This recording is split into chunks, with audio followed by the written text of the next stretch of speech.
What's the metric for success? Elon thinks it's successful. He looks back and he goes, that was well done.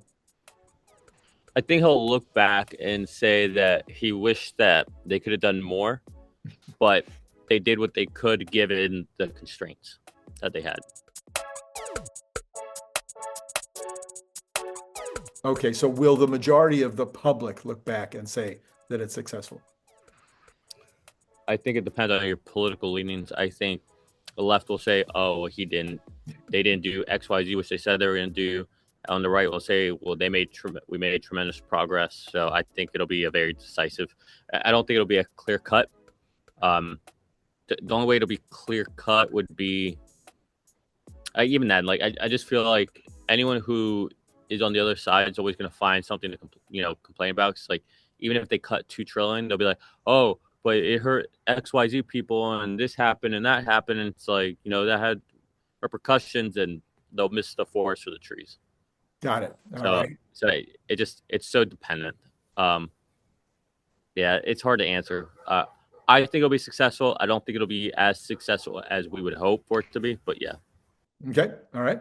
Will the pain of the medicine coming from Trump and DOGE cause a recession in 2025? It wouldn't be because of that. Okay. That won't be what causes it if it happens. But I could see it happening for a lot of reasons, but like mainly because of, we just have such a big distribution in, I don't want to say wealth, but like in the haves and have-nots, and it's just getting even more and more polarized. And I don't know, I think that does something, right? Like everybody's not kind of winning at the same pace. And I believe in capitalism all day long, but it's hard not to see the rising credit card debts. It's hard to not see like people just struggling to buy groceries. And I still see everybody out spending money left and right. Even people I know who don't have money, but they're like, well, like I can't save because I don't have anything. I might as well get a little bit of enjoyment. And so it's like, okay, well, what happens when it's time to retire, right? I think you're going to see a whole generation of people that can't retire. What does that mean? What does that do to society? And does that keep jobs away from? I don't know. I feel like and what I'm talking about might be like in 15 years from now. Oh, I see. Yeah. But yeah. I do feel like that there's something that eventually is going to kind of happen or has to happen to kind of reset.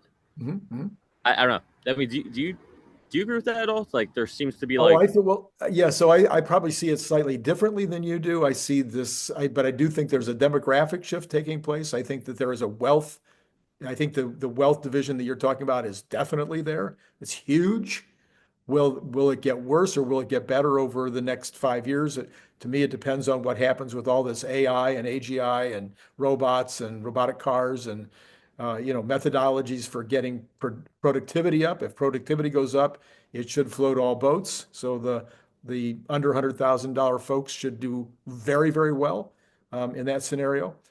But if those things don't materialize as much as people think that they will or are hoping that they will, then the under $100,000 folks could sink into the abyss as the folks that have professional jobs and wealth, own property, own stocks, et cetera, just kind of run away and leave them, way behind. I don't know, like some stuff that AI or anything like that. And I also think all that's kind of far away from us having like that type of impact on this problem. But I don't know, it's like we're gonna have a whole generation of people that, or I saw something, perfect example, that says like the average new home buyer now, like average, right? So averages are kind of skewed, but it says that they're like 48 years old or something. Yeah. That's wild. Yeah. So there's gonna be a whole generation of people who aren't even thinking about buying a house. And that's like the basics of the American dream. Well, but if you're not getting married and you're not having children, then you're not thinking that much about a house either, too. So that's part of this kind of zeitgeist shift that's kind of hard to figure out. But I think it feeds into each other too, right? It's like, how can I even think about marriage and kids when I can't afford to buy a house to be in there with them? right? And I can barely even afford to take care of myself. How can I take care of someone else? And then, like, I don't know. I feel so bad for people who are just getting out of college or still in their 20s. Like, I don't know how, I really hope people have good jobs, but I don't know. Anyways, I think that could be the thing that could cause a recession, is like finally something breaks that we don't see. Yeah.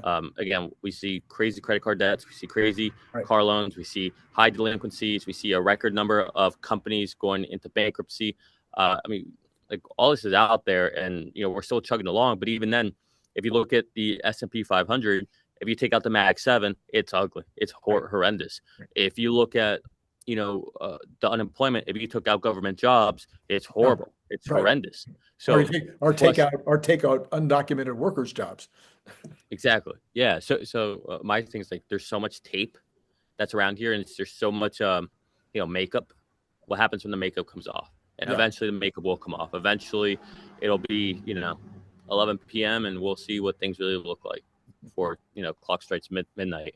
So I don't know. When does that happen is the question. I don't think DOGE causes it. If anything, DOGE could be a remedy to it. Well, yeah, okay, but what I was talking about is potentially what Elon said, we could have some pain. And then I was listening to a CNBC article. I know it's probably no good, but I was listening to, it was a good discussion, and the idea was Trump is going to break a lot of stuff this year. He's going to throw up tariffs possibly in different ways at different places.